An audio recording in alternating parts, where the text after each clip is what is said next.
Emil Bisttram was born in Hungary near the Romanian border in 1895. When he was 11 years old, his family immigrated to New York City.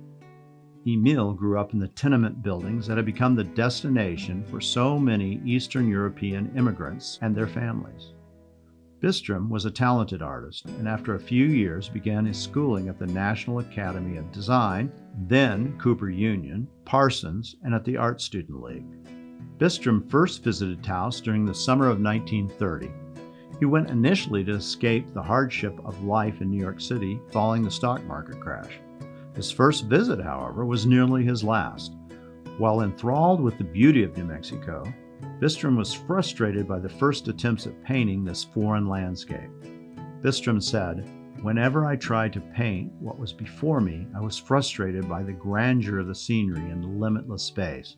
Above all, a strange, almost mystical quality of light." Bisttram returned to New York to work on his artistic chops. The next year, he won a Guggenheim Fellowship to study mural paintings. The fellowship allowed Bisttram to travel to Mexico, where he studied mural paintings with the world-famous muralist Diego Rivera. Numerous mural commissions were to follow throughout his career, including murals for the Department of Justice in Washington, D.C., the Taos County Courthouse, New Mexico, and the Federal Courthouse in Roswell, New Mexico. After apprenticing with Rivera, Bisttram returned immediately to Taos in 1931, and that same year founded the Taos School of Art, of which he would remain the director for the rest of his life. Bisttram came to be much admired as a teacher. He was an articulate individual and as skilled as explaining concepts of composition, drawing, and painting as he was at applying those concepts to his own paintings. Further demonstrating his skill as an administrator, the following year Bisttram started his first commercial art gallery in Taos, the Heptagon Gallery. Bisttram came to Taos as a representational painter. His canvases show stylized renderings of Native American dancers, portraits of natives and Mexicans, as well as depictions of local architecture.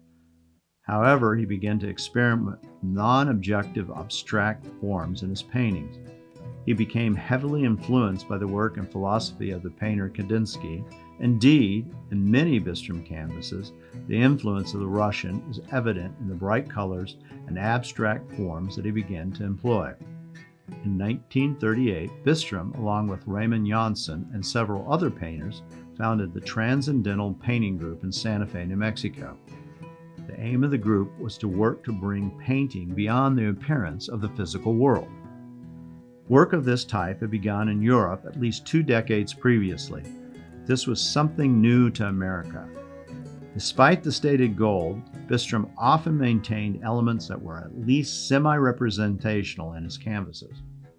Emil Bisttram died in New Mexico in 1976.